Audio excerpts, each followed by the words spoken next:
اور اس نے تم پر اپنی ظاہری اور باطنی نعمتیں تمام کر دی ہیں. یعنی کچھ نعمتیں ہمیں نظر آتی ہیں اور کچھ نظر نہیں آتی. تو بہرحال ہمیں نعمتوں پر غور کرتے رہنا چاہیے، کس طرح یہ کام کر رہی ہیں ہمارے لیے، جبکہ ہمارا کوئی حق نہیں ہے ان پر. ہماری زندگی، ہمارا وجود، ہمارا عقل اور شعور، ہمیں ملنے والی رزق روزی، صحت اور تندرستی، ہدایت اور ایمان، قرآن کریم سب سے بڑی نعمت، ماں باپ کی طرف سے، بہن بھائیوں کی طرف سے، دوستوں اور رشتہ داروں کی طرف سے ملنے والی محبت اور ان کی کیئر، پھر زندگی کے اندر ملنے والا سکون اور اطمینان. کتنے ہی ملک ہیں، کتنے ہی لوگ ہیں جو جنگ کی حالت میں رہ رہے ہیں، ان کو نہیں پتا کہ کل ہم نے زندہ بھی رہنا کہ نہیں. اللہ نے کتنا امن بخشا ہوا آپ کو. پھر آزادی کی نعمت کہ غلام نہیں کسی کے، اختیار کی نعمت کہ آپ اپنی مرضی سے جو چاہتے ہیں کھاتے ہیں، پیتے ہیں، بہت سے کام کرتے ہیں. لیکن ہم ان نعمتوں کا کیا استعمال کرتے ہیں، کیسے استعمال کرتے ہیں؟ تو بہرحال ہر نعمت ایک امتحان بھی ہے، آزمائش بھی ہے. لہٰذا ہمیں کیا کرنا ہے؟ شکر گزار بنتے رہنا ہے، شکر ادا کرنا ہم پر لازم ہے. اور ناشکری جو ہے ہر اعتبار سے، عقل کے اعتبار سے بھی، دین کے اعتبار سے نہایت ناپسندیدہ چیز ہے. اگر کوئی شخص ناشکرا ہے تو آپ کو اچھا نہیں لگے گا، آپ کا دل ہی نہیں اس کی طرف جانے کو کرے گا. اس کو اللہ نے اتنا دیا اور یہ کہتا ہے یہ بھی نہیں ہے، وہ بھی نہیں ہے، صرف جو چیزیں نہیں ہے زندگی میں ان کی طرف توجہ ہے. اور پھر سب سے بڑی ناشکری کیا ہے؟ اللہ تعالیٰ کا، اللہ کو ایک نہ ماننا، اس کی عبادت نہ کرنا، اس کے احکامات نہ ماننا، جو اس نے ہمیں کرنے کو کہا ہے وہ نہ کرنا، اپنے مال، وسائل، صلاحیتیں یہ فائدے کے کاموں میں نہ لگانا، ان کو بیکار ضائع کر دینا. اور اگر کوئی شکر کرتا ہے تو اس کا فائدہ کس کو ہوتا ہے؟ خود اسی کو ہوتا ہے. انسان اللہ تعالیٰ کی ناراضگی سے بچ جاتا ہے، اور پھر اللہ تعالیٰ کی حفاظت ایسے شخص کو ملتی ہے جو شکر ادا کرتا رہتا ہے. اور شکر ادا کرنے کا سب سے بڑا طریقہ کیا ہے؟ کہ اگر اللہ نے جسمانی صحت دی ہے نا تو نماز کی پابندی کریں، مال دیا ہے نا تو اس کے راستے میں خرچ کریں، صحت دی ہے تو بیماروں کی کیئر کریں، اور اسی طرح جو کچھ بھی آپ کو ملا ہے اس کو صحیح جگہ پر استعمال کریں، صرف اپنے لیے نہیں، اوروں کے لیے بھی. اور یہ ایک پورا ایک عادت ہوتی ہے. شکر گزاری کیا ہے؟ ایک عادت ہوتی ہے. اور یہ جس میں یہ عادت ہو گئی نا، جو شخص دنیا میں شکر گزار ہوگا، جب وہ جنت میں جائے گا تو کیا کرے گا؟ وہاں بھی شکر کرے گا. الحمدللہ الذی ہدانا لہذا، الحمدللہ الذی صدقنا وعدہ، الحمدللہ الذی اذہب عنا الحزن. بہت سے شکر کے مواقع ہوں گے اس کے پاس. اور پھر آپ دیکھیے کہ اللہ تعالیٰ ہمیں بتاتا ہے کہ ہمارا دین ہمیں بتاتا ہے کہ ہم اللہ تعالیٰ کے ساتھ ساتھ بندوں کے بھی شکر گزار ہوں. ماں باپ کا شکر کیسے ادا کریں گے آپ؟ کیا کر کے؟ ان کی بات مان کے، ان کو خوش رکھ کے. اچھا پھر آپ دیکھیے کہ اللہ تعالیٰ کا جو نام ہے المنان، جو احسان کرنے والا ہے، تو کیا اللہ تعالیٰ نے ہمیں بھی احسان کرنے کا حکم دیا ہے؟ شکر گزاری تو ہے ہی، لیکن کیا احسان کا حکم ہمیں ملا ہے کہ ہم بھی بندوں پر احسان کریں؟ جی ہاں. ان اللہ یأمر بالعدل والاحسان وایتاء ذی القربى. پھر عبادات میں احسان، بندوں کے ساتھ معاملہ کرنے میں احسان. نماز میں احسان کیا ہوتا ہے؟ اچھے خوبصورت طریقے سے پڑھنا، وقت کی پابندی کے ساتھ پڑھنا. زکوٰۃ ادا کرنے میں احسان کیا ہے؟ پورے دل اور شوق کے ساتھ ضرورت مندوں تک لے جانا. مشکل ایک صحابی تھے، وہ کہتے ہیں مجھے گرمیوں کے دن پسند اس لیے کہ میں اس میں لمبے روزے رکھ سکتا ہوں. کچھ لوگ ایسے بھی سوچتے ہیں جو ہم نے کبھی نہیں سوچا. ہم کہتے ہیں کاش رمضان ہمیشہ سردیوں میں ہی آتا. پھر آپ دیکھیے کہ اللہ نے ہم سے تقاضا کیا ہے کہ ہم ساری مخلوق کے ساتھ احسان کریں، اور پھر خاص طور پر ان لوگوں کے ساتھ تو ضرور کریں جن کا ہم سے کوئی رشتہ ہے، جن کا ہم پر کوئی احسان ہے. هل جزاء الاحسان الا الاحسان. ایک تو ہمارے احسان کا بدلہ اللہ تعالیٰ دیں گے نا جو اچھے اچھے کام کریں گے، اور دوسرا اگر کوئی بندہ احسان کرتا ہے تو واپس اس کے ساتھ بھی احسان. اور اس میں آپ دیکھیے کہ اللہ سبحانہ تعالیٰ نے ایسے مواقع پر بھی احسان کرنے کا حکم دیا ہے جہاں عام طور پر لوگ انصاف بھی نہیں کرتے. مثلاً قرآن مجید سے پتہ چلتا ہے کہ جب کسی عورت کو طلاق ہو جائے تو اس کو ایسے گھر سے کک آؤٹ نہیں کرو، ٹھڈے مار کے گھر سے باہر نہیں نکالو، بلکہ کیا کرو؟ احسان کے ساتھ رخصت کرو. فَإِمْسَاكُمْ بِمَعْرُوفٍ أَوْ تَسْرِيحٌ بِإِحْسَانٍ. یا تو بھلے طریقے سے روک لو یا بھلے طریقے سے رخصت کر دو. متاعًا بِالْمَعْرُوفِ حَقًّا عَلَى الْمُحْسِنِينَ. متعلقہ عورتوں کو کچھ دے دلا کے رخصت کرو, اچھا طریقے سے فائدہ پہنچاؤ. طلاق ہو چکی ہے پھر بھی فائدہ پہنچاؤ. یہ محسنین پہ حق ہے, ان کو کرنا پڑے گا. اگر محسن بننا چاہتے تو یہ کرنا ہوگا. اور اگر کوئی احسان کرتا ہے تو اس کو اللہ سبحانہ و تعالیٰ جانتے, کیونکہ بعض اوقات ایسا ہوتا ہے نا, آپ کسی پر احسان کرتے ہیں لیکن جواب میں آپ کو وہ رسپانس نہیں ملتا جو آپ ایکسپیکٹ کر رہے ہوتے ہیں, تو پھر آپ کا دل ٹوٹ جاتا ہے. پھر آپ کیا سوچنے لگتے ہیں, کیا سوچتے ہیں, کچھ نہیں, آئندہ نہیں کرنا ہم نے. یہ تو بڑے ہی کیا لفظ بولتے ہیں, بے وفا, بے قدرے, بے مروت. یس, بڑے بے مروت لوگ ہیں, ان کے ساتھ نہیں احسان کا, ان کے ساتھ اب کچھ نہیں لینا دینا ہمارا. محسن ایسے نہیں کرتا. کیوں؟ کیونکہ وہ جانتا ہے وَإِن تُحْسِنُوا وَتَتَّقُوا فَإِنَّ اللَّهَ كَانَ بِمَا تَعْمَلُونَ خَبِيرًا. اور اگر تم احسان کرو اور تقوی اختیار کرو تو بے شک جو عمل بھی تم کرتے ہو اللہ اس کی خوب خبر رکھنے والا ہے. اللہ کو سب پتا چل گیا کہ آپ نے کیا کیا کیا ہے. اس نے گن گن کے آپ کی نیکیاں لکھ رکھی ہیں اور وہ بدلہ ضرور دے گا. اگر بندہ نہیں دیتا تو کیا کوئی نقصان ہو گیا ہمارا؟ نہیں. تو دل چھوٹا کرنے کی ضرورت ہی نہیں.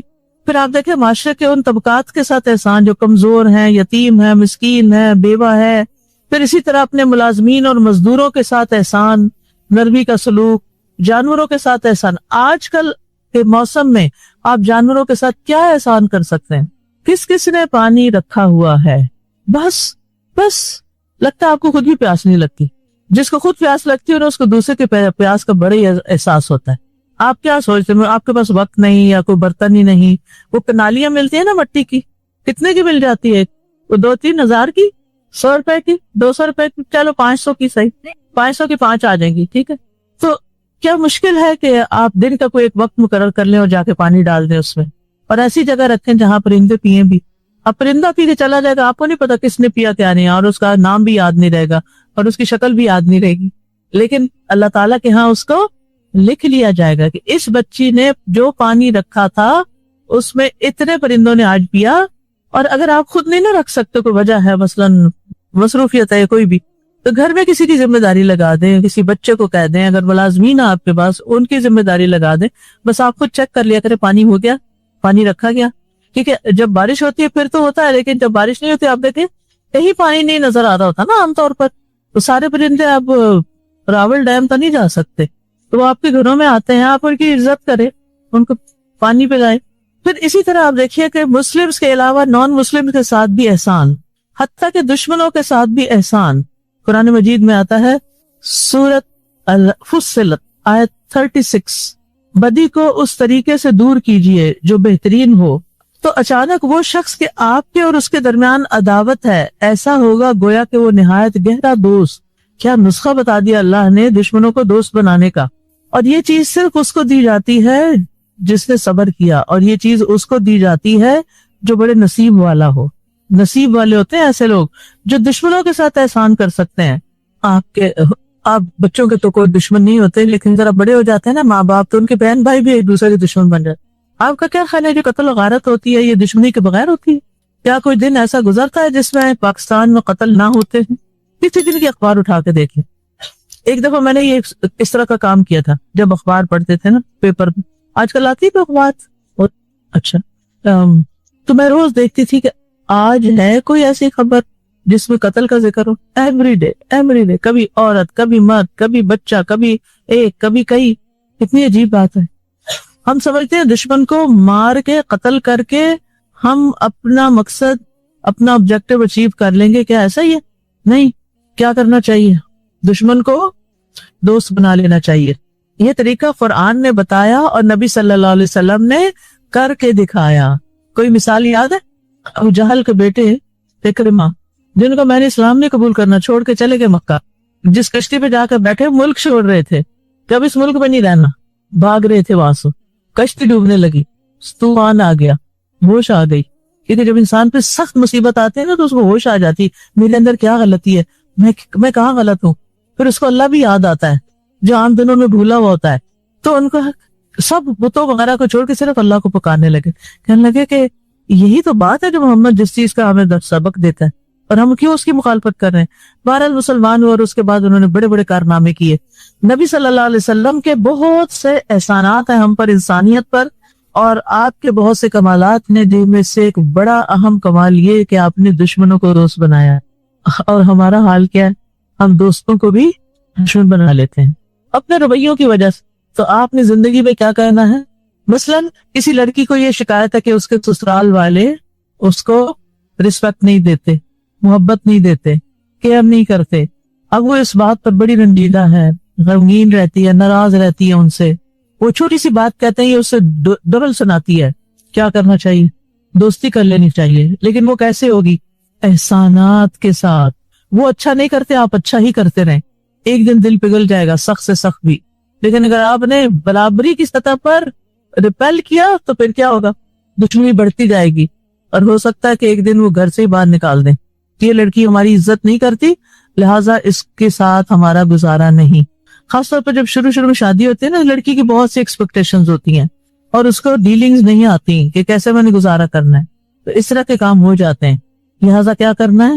جو آپ کے ساتھ زیادتی کر رہا ہو اس کو معاف کر دیں اور زیادتی روکنے کے لیے کوئی اچھا طریقہ اختیار کریں. اس نے اگر آپ کی کیئر نہیں کی، عزت نہیں کی، آپ اس کی کرنا شروع کر دیں. بعض عورتیں اپنے شوہر کے ساتھ ضد لگا بیٹھتی، تم نے میری یہ فلاں بات نہیں مانی، میں بھی تمہاری کوئی بات نہیں مانوں گی. کیا ایسے گھر بس سکتے ہیں، چل سکتے ہیں؟ وہاں محبتیں پنپیں گی، جنم لیں گی، یا کچھ اور نفرتیں؟ اور شیطان تو چاہتا ہی ہے کہ نفرت ہو میاں بیوی کے درمیان. اگر انسان کو کوئی بات نہیں بھی اچھی لگ رہی، تھوڑی دیر صبر کر جائے.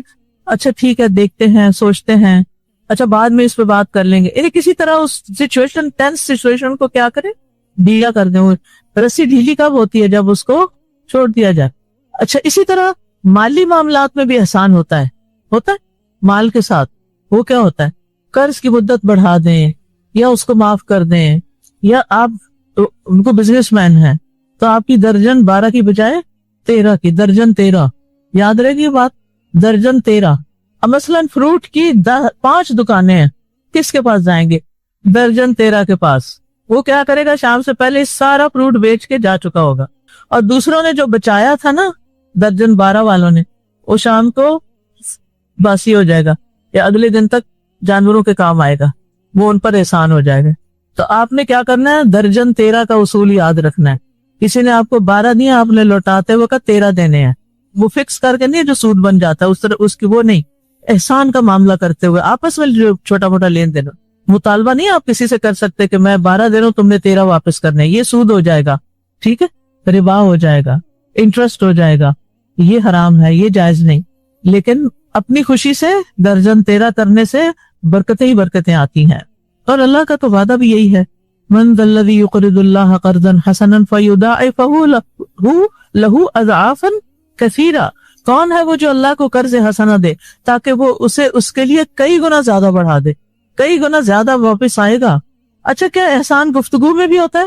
جی ہاں، بات کو بھلے طریقے سے کرنا. قولوا للناس حسنا قل لعبادی یقولوا التی ہی احسن. اچھا دین کی دعوت دینے میں بھی احسان ہوتا ہے.